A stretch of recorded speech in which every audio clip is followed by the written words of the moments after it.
9वां बाब। हारून कुर्बानियां चढ़ाता है।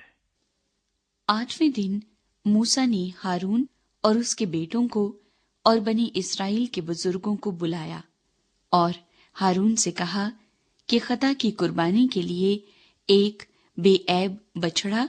और सोख्तनी कुर्बानी के लिए एक बेऐब मेंढा तू अपने वास्ते ले और उनको खुदावंद के हजूर गुजरान, और बनी इस्राएल से कह कि तुम खता की कुर्बानी के लिए एक बकरा और सोख्तनी कुर्बानी के लिए एक बछड़ा और एक बर्रा जो यकसाला और बेऐब हो लो, और सलामती के ज़बीहे के लिए खुदावन के हजूर चढ़ाने के वास्ते एक बैल और एक मेंढा और तेल मिली हुई नजर की कुर्बानी भी लो, क्योंकि आज खुदावंद तुम पर जाहिर होगा। और वो जो कुछ मूसा ने हुक्म किया था सब खैमा इज्तिमा के सामने ले आए, और सारी जमात नजदीक आकर खुदावंद के हजूर खड़ी हुई। मूसा ने कहा,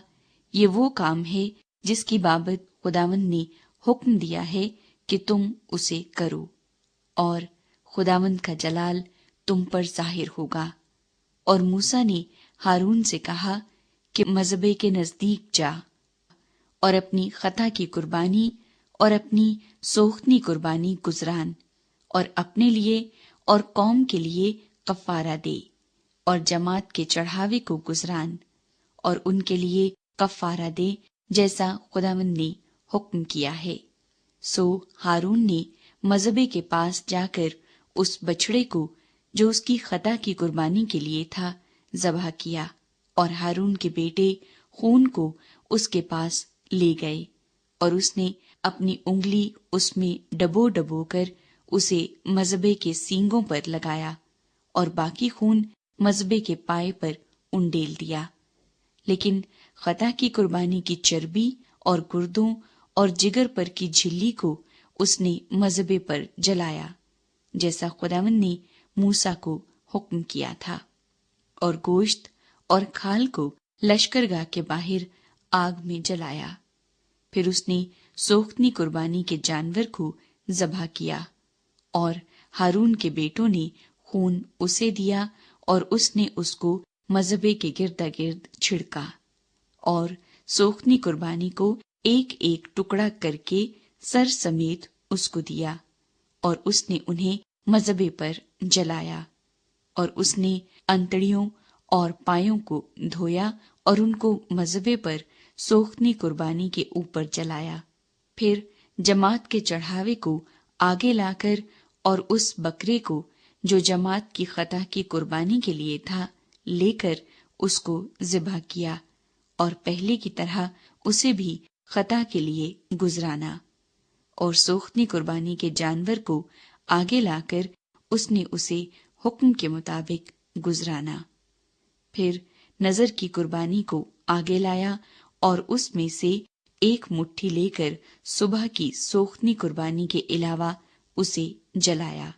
और उसने बैल और मेंढे को जो लोगों की तरफ से सलामती के ज़बीहे थे ज़बह किया, और हारून के बेटों ने खून उसे दिया, और उसने उसको मज़बे पर गिर्दा गिर्द छिड़का। और उन्होंने बैल की चर्बी को और मेंढे की मोटी दुम को और उस चर्बी को जिससे अंतड़ियां ढकी रहती हैं और दोनों गुर्दों और जिगर पर की झिल्ली को भी उसे दिया, और चर्बी सीनों पर धर दी। सो उसने वो चर्बी मज़बे पर जलाई, और सीने और दहनी रान को हारून ने मूसा के हुक्म के मुताबिक हिलाने की कुर्बानी के तौर पर खुदावंद के हजूर हिलाया। और हारून ने जमात की तरफ अपने हाथ बढ़ाकर उनको बरकत दी, और खता की कुर्बानी और सोख्तनी कुर्बानी और सलामती की कुर्बानी गुजरान कर नीचे उतर आया, और मूसा और हारून खैमा इज्तिमा में दाखिल हुए और बाहर निकलकर लोगों को बरकत दी। तब सब लोगों पर खुदावंद का जलाल नमूदार हुआ, और खुदावंद के हजूर से आग निकली اور سوختنی قربانی اور چربی کو مذبے کے اوپر بھسم کر دیا۔ لوگوں نے یہ دیکھ کر نعرے مارے اور سرنگوں ہو گئے۔